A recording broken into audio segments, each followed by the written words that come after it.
पियू पियू बोले रे पिया बावरे। अगर आप मुझसे पूछेंगे और सिंगर नहीं तो और क्या, शायद इसका जवाब नहीं होगा मेरे पास में। I think I always wanted to be a singer, everything to do with music only. जिंदगी जुआ है खेल यार है जॉनी गद्दार, पैसों से कैसा तेरा प्यार है जॉनी। आकृति, सबसे पहले तो वेलकम इन लहरें। ये बताइए कि इतनी कम उम्र में इतने सारे एल्बम्स में आपने गाने गाए, फिल्में की हैं, फिल्मों में गाने गाए हैं आपने, इसके अलावा कई और दूसरे प्रोजेक्ट्स भी किए हैं, बाहर के प्रोजेक्ट्स किए हुए हैं। तो ये बताइए कि बिगनिंग आपने कहाँ से की है और जो आपकी शुरुआत से लेकर अब तक का सफर है कैसा रहा है, और उसके ऊपर कुछ फोकस करिएगा ब्रेस में। मैंने शुरुआत करी थी गाने की एक्चुअली 4.5-5 साल की उम्र में, जब मैं दिल्ली में थी। मैंने पढ़ाई अपनी 12th स्टैंडर्ड तक दिल्ली में ही कंप्लीट करी है। और उसके बाद में बचपन में ही जैसे बहुत सब कॉम्पिटिशन्स में मैं हिस्सा लिया करती थी। तो उनमें जब एज अ विनर मैं इमर्ज होना शुरू हुई तो बहुत इंकरेजमेंट मिली, पेरेंट्स का सपोर्ट बहुत रहा। एंड उनके घर, बिकॉज़ घर पे हमेशा एक म्यूज़िक का माहौल हमेशा से रहा है। मम्मा ने पोस्ट ग्रेजुएशन की है दिल्ली यूनिवर्सिटी से म्यूज़िक में। तो नाउ यू कैन एक्चुअली से कि वो अपनी ज़िंदगी मेरे थ्रू जी रही हैं। एंड उस टाइम पे मतलब म्यूज़िक ऑब्वियसली एक बहुत प्रेस्टिजियस चीज़ आज भी है, लेकिन आज ज़्यादा अच्छे से उसे देखा जाता है, उसकी पोजीशन बेटर है। सब माँ बाप चाहते हैं कि उनके बच्चे कुछ ना कुछ म्यूज़िक में करें, इतने टैलेंट हंट्स वगैरह हो रहे हैं, पहले इतना नहीं होता था। सो उन्होंने मुझे बहुत ज़्यादा सपोर्ट किया है, बहुत ज़्यादा। और उन्हीं के सपोर्ट की वजह से आज मैं यहाँ बॉम्बे में हूँ। और बॉम्बे एक ऐसा शहर जहाँ पे मैं किसी को जानती नहीं हूँ। I don't have any contacts, no godfathers, no links, no connections, nothing. तो खुद ही जाके लोगों को मिलकर ये जो काम मैं कर पाई हूँ, it's been because of that and their support. God's been very kind with me. तो आपने भी आपका भी सपना था कि आपको सिंगर बनना है? एवर सिंस मुझे पता, अगर आप मुझसे पूछेंगे और सिंगर नहीं तो और क्या, शायद इसका जवाब नहीं होगा मेरे पास में। I think I always wanted to be a singer, everything to do with music only. तो क्या आपकी गुरु आपकी मम्मी है या फिर आपने किसी और से भी सीखा है मैंने मम्मी से तालीम? सीखना शुरू किया, पर घर पे हमेशा इनफॉर्मल ही रहता है। तो उनसे आज भी तालीम चल रही है, लेकिन मैंने श्री ब्योमकेश बैनर्जी से सीखना शुरू किया था दिल्ली में। उनसे लाइट क्लासिकल दोनों की तालीम ली है। रविंद्र संगीत, भजन, कव्वाली, अलग-अलग फॉर्म्स ऑफ म्यूज़िक उनसे सीखने की मुझे अपॉर्च्युनिटी मिली है। So this is been there. और दिल्ली में जब कॉम्पिटिशन्स वगैरह हुआ करते थे, उनमें एक कॉम्पिटिशन में कल्याण जी आनंद जी के आनंद जी अंकल ने मुझे स्पॉट किया और उन्होंने बॉम्बे बुलाया कि हम आपको अपने लिटिल वंडर्स या लिटिल स्टार्स में इंक्लूड करना चाहते हैं। तो वहाँ वहाँ से एक्चुअली मेरा बॉम्बे का सफ़र शुरू हुआ था। जब मैं 8 साल की थी तो मैं उनके ग्रुप का एक हिस्सा बनी थी। इंडिया में बहुत शोज़ करे, बहुत कुछ सीखने को मिला, टेक्निकैलिटीज़ ऑफ प्लेबैक सिंगिंग, किस तरह से आपको वर्ड्स माइक पर कहने चाहिए, कुछ ऐसे वर्ड्स जो हूल, भूल, तो ऐसे माइक पे ब्लो आता है, उसको किस तरह से अवॉइड किया जा सकता है। तो ऐसी चीज़ें आपको जो आपके वोकल ट्रेनर्स होंगे या जो बहुत एक्सपीरियंस्ड लोग होंगे, सिर्फ़ वो ही बता जी। सकते हैं। तो ये सब चीज़ें उनसे सीखने का मौका। फर्स्ट ब्रेक आपको कब और कैसे मिला? सबसे पहला ब्रेक तो था रंगीला रे एक रीमिक्स गाना था, जो the people Shaw, you would have seen her dancing on screen on that. Baby doll chapter 2 was the name of the album. वो सबसे पहला गाना था जो रिलीज़ हुआ था। मैं बॉम्बे में 1.5-2 महीना ही हुआ था मुझे आए हुए, and fortunately I got this song. And हालाँकि मैं रीमिक्सेस से शुरुआत नहीं करना चाहती थी, फिर भी रीमिक्सेस से मैंने ये करा and it became a hit, popular हुआ, लोगों ने थोड़ा बहुत पसंद किया इस गाने को। एंड इसके बाद में फ़िल्मों में जो सबसे पहला गाना था, एक तरह से 10 फ़िल्म का था। 10 में ये गाना था छम से वो आ जाए। विशाल शेखर का म्यूज़िक है उसमें, शिल्पा शेट्टी पे पिक्चराइज़ थी वो लाइन्स। तो वो मेरा सबसे पहला ब्रेक था। उसके बाद में दिल विच लग्या वे, चुप चुप के फ़िल्म का, और ये सब गाने तब उसके बाद में रिलीज़ हुए। अब कौन से प्रोजेक्ट्स पे काम कर रही हैं आप? अभी जॉनी गद्दार जो आर-लैब्स की फ़िल्म है, श्रीराम राघवन जी की डायरेक्टेड फ़िल्म है। शंकर एहसान लॉय ने म्यूज़िक दिया है उस फ़िल्म में, और मेरा एक गाना है जो टाइटल सॉन्ग है। बिल्कुल नॉन फ़िल्मी स्पेस का गाना है, वेरी रॉक बैंड काइंड्स। तो वो गाने में मुझे बहुत अलग ही एक्सपीरियंस मिला, क्योंकि शंकर एहसान लॉय के साथ में स्टेज पर मैं बहुत परफ़ॉर्मेंसेस देती हूँ। But this was the first time that I was recording something for them on the mic for a film. तो बहुत बड़ी अपॉर्चुनिटी थी।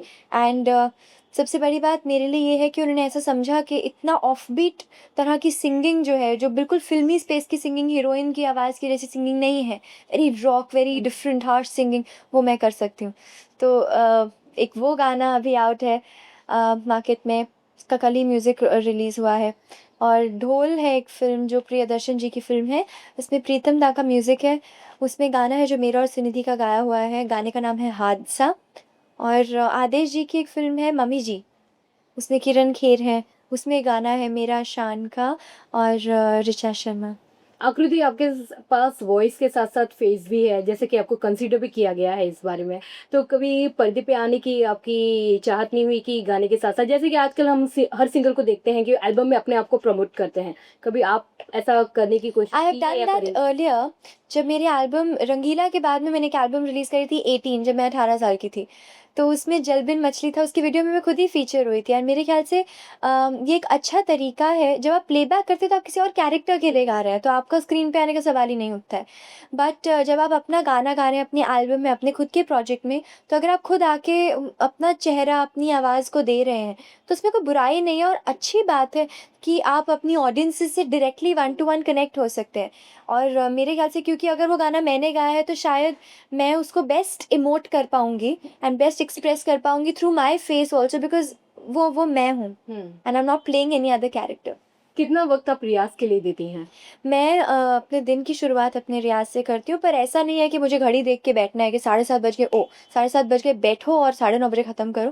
मेरा जितना मन करता है, अगर कुछ एक्चुअली काम नहीं है पूरे दिन में या कुछ एक रिकॉर्डिंग मुझे पता है शाम को है, तो I can just go on and on and on. तो पूरा दिन अगर सुबह का रियाज़ ख़त्म हुआ, खर्च ख़त्म हुआ, तो शाम को I just start playing some music and singing along and वो सब पूरा दिन ही चलता रहता है। जब फ्री होती हैं तो क्या करना पसंद करती हैं? गाने सुनने पसंद करती हूँ अलग-अलग तरह के। और हॉबीज एक तरह से कह लें तो क्या है आप? हॉबीज़, म्यूज़िक कलेक्ट करना मेरी बहुत बड़ी हॉबी है। चाहे एक फ़िल्म में मैंने एक बजट बनाया हुआ है, 5,000 रुपए का बजट, कि मुझे कम से कम जाके 5,000 रुपए फेंकने हैं, किसी न किसी स्टोर में जाके इन्वेस्ट करने हैं। और दुनिया भर में जितना म्यूज़िक मतलब मैं कलेक्ट कर पाती हूँ, वो सुनने की कोशिश करती हूँ, क्योंकि कहीं न कहीं आप कहीं कोई अफ्रीकन म्यूज़िक सुनेंगे या कुछ भी आप जो भी सुनेंगे, मतलब आपको कहीं न कहीं उसका कहीं न कहीं कुछ न कुछ इन्फ्लुएंस ज़रूर होगा आपके काम पे और वो फ्यूचर में आपके प्लेबैक में ज़रूर काम आएगा, ये मेरा मानना है। तो मैं वो कलेक्ट करके सुनती रहती हूँ, कहीं न कहीं कुछ न कुछ ग्रास्प करने की आप कोशिश। सिंगिंग से बिलोंग करती हैं तो किसे एडमायर करती हैं इंटरनेशनल लेवल पे? हमारे खुद में जो बॉलीवुड में सिंगर हैं, उनकी लता जी, लाइफ आशा जी सबके आइडल्स रहे हैं एंड डेफ़िनेटली वो म्यूज़िक में आप कहें तो गॉडेस हैं, दोनों।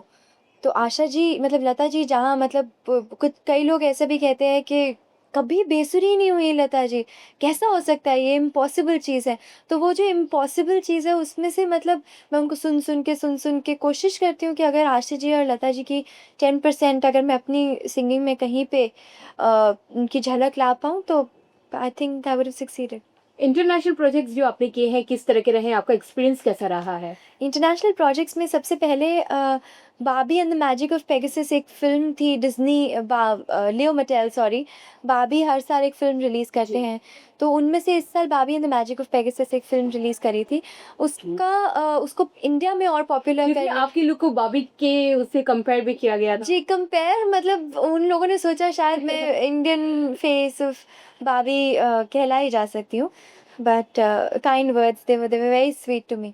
तो उन्होंने मुझे voice in face of Barbie बनाया था फॉर दैट ईयर एंड वो बहुत ही प्यारा गाना था। गाने का नाम था hope has wings. So that was their one international project. And दूसरी चीज़ अभी रिलीज़ होने वाली है, हाई स्कूल म्यूज़िकल। आपको मालूम है कि टीनेजर्स में, जी। बच्चों में, इनफैक्ट 20s में भी जो लोग हैं, I mean they like crazy about high school musical, all the characters. High school musical part 2 आने वाला है अक्टूबर में। तो उसमें जब डिज्नी ये फिल्म रिलीज़ कर रही है, उन्होंने इंडिया में और गाने पॉपुलर करने के लिए शंकर एहसान लोई से 3 ओरिजिनल गाने बनवाए हैं। सो उन तीनों ने शंकर एहसान लोई ने मुझे एक गाना गाने का उसमें मौका दिया है। So that's another international project in my. कोई एक लाइन गा के, आपका अपना जो अब तक का गाया हुआ है, जितने भी गाने आपने गाए हैं, जो आपको बहुत अच्छा लगा हो, आपके दिल के करीब हो, और एक और सिंगर का जिन्हें आप बहुत एडमायर करती हैं, उनके गाने? अच्छा, मैं आपको हाल ही में रिलीज़ हुए म्यूज़िक फ़िल्म का रिलीज़ हुआ है जॉनी गद्दार, उसका गाना सुनाती हूँ। मेरा पहला गाना है शंकर एहसान लोई के साथ में, तो it's extremely special for me. I been performing with them on stage a lot. तो इस गाने में अलग ही तरह की सिंगिंग है, कई लोग पहचान भी नहीं पा रहे। अच्छा, आकृति ने गाया। So here it is. छोटी सी जिंदगी गहरी सी जेब है, बाकी तो जाने मन बातों के सेब है हो। बातें हैं, सब साली बातें हैं, कहते हैं फिर भूल जाते हैं। हे जॉनी, जिंदगी जुआ है खेल यार, है जॉनी गद्दार, पैसों से कैसा तेरा प्यार है जॉनी। वाह। और एक और सिंगर का जिन्हें आप एडमायर करती हो? हाँ, मैं आशा जी को बहुत बहुत दिल से पसंद करती हूँ, because of the versatility and all she has. मैं उनका खूबसूरत फिल्म का एक बहुत ही खूबसूरत सा गाना आपको सुनाती हूँ।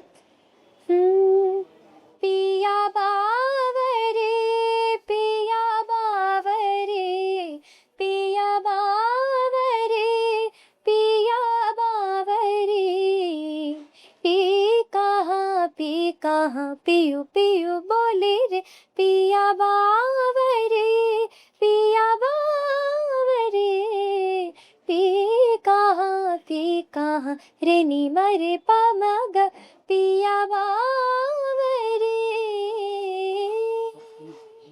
अब कैसा लगता है आकृति, जब आप एक सिंगर बन गई हैं, एल्बम्स में अब आपकी ढोल भी है और जॉनी गद्दार में भी आप गाने जा रही हैं, एल्बम्स किए हैं, इंटरनेशनल प्रोजेक्ट्स किए हैं, देन कहीं ये जिसका सपना होता है अ ड्रीम कम ट्रू, ये हाँ, कैसा लगता है अब आपको?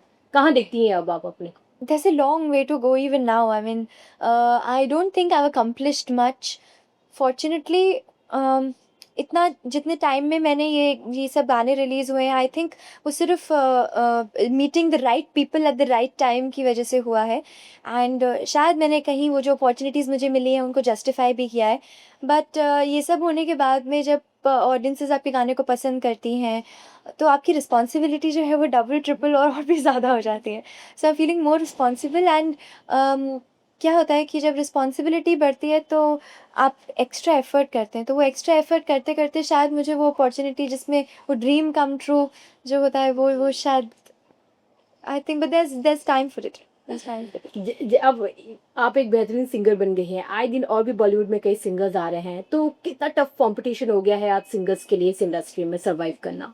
इट्स रियली डिफ़िकल्ट बिकॉज़ बहुत सारे ऐसे भी लोग हैं जो इतने ज़्यादा टैलेंटेड हैं और अभी तक उन्हें अपॉर्चुनिटी मिल ही नहीं पाई है फ़िल्म्स में गाने की। I know so many such talented singers, but शायद कहीं स्टार्स शायद रोल प्ले करते हैं। मैं बहुत एस्ट्रोलॉजी में और न्यूमरोलॉजी इन सब चीज़ों में ज़्यादा विश्वास नहीं रखती हूँ, बट आई थिंक कि luck does play a role somewhere और द अदर।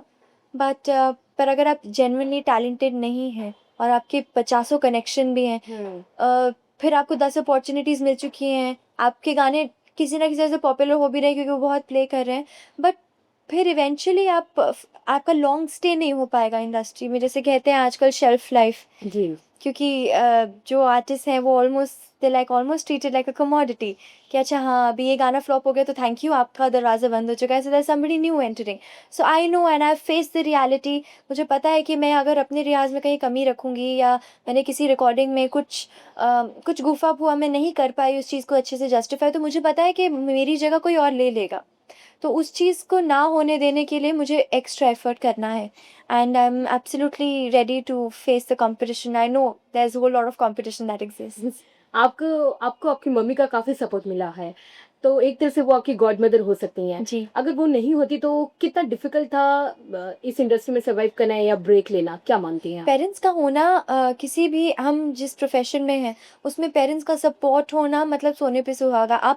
मैं अकेले कुछ नहीं कर सकती थी। I mean staying alone, emotional support हो जाता है, एंड फैमिली का होना मतलब you really feel very complete. आप एक थके हुए पूरे दिन के बाद में वापस आते हैं, meeting whole lot of people, चाहे आप काम करके आ रहे हैं, चाहे सिर्फ़ मिल के आ रहे हैं लोगों को, but you come back, you see family, तो आप mentally you know much more at ease एंड आप शांति से और कंस्ट्रक्टिव काम के बारे में सोच सकते हैं इंस्टेड ऑफ आस्किंग आउटसाइडर्स। अगर आप अपनी फैमिली से, मम्मा से, डैडी से मिलके सजेशंस लेते कि अच्छा अब ये this is coming my way, how to go about it, और क्या अच्छा कर सकते हैं। कई बार मेरे दिमाग में कॉम्पोजिशंस आती हैं, तो मॉम को किचन में थोड़ा बहुत हेल्प करते करते, we call them kitchen compositions, तो किचन कॉम्पोजिशंस बन जाती हैं। So this is something that we do, and I'm really thankful to my parents for, I mean, I can never repay them for what they've done for me. Daddy's narrowed down his business, जो वो कर रहे थे वो यहाँ पे shift हो गए हैं, अब बॉम्बे दिल्ली करते हैं। Mom was in a teaching job, she was a music teacher, so she's left everything. I have 2 little sisters जो twins है, तो वो भी है, वो तो खैर बॉम्बे, वो तो छोटी हैं, 12 साल की हैं, तो वो बॉम्बे के एटमॉस्फेयर में कम्प्लीटली एडजस्ट हो गए हैं। पर it's easier said than done. Shift हो जाना मतलब शिफ्ट हो गए कहना, बट करना इज़ लाइक वेरी डिफिकल्ट। अपने जैसे जो हम उम्र लोग हैं उनके लिए क्या कहना चाहेंगी, जो बहुत ही कम समय में नेम फेम सब पाना चाहते हैं?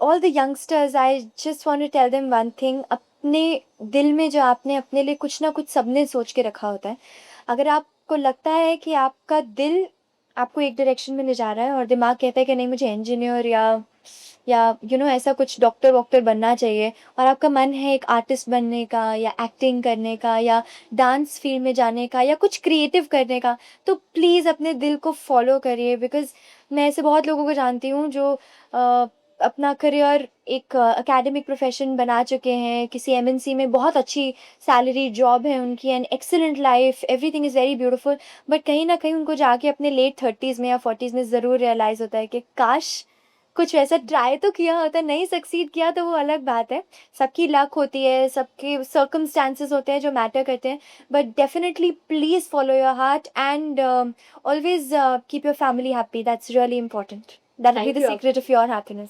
Thank you Akriti, thank Thank you very much.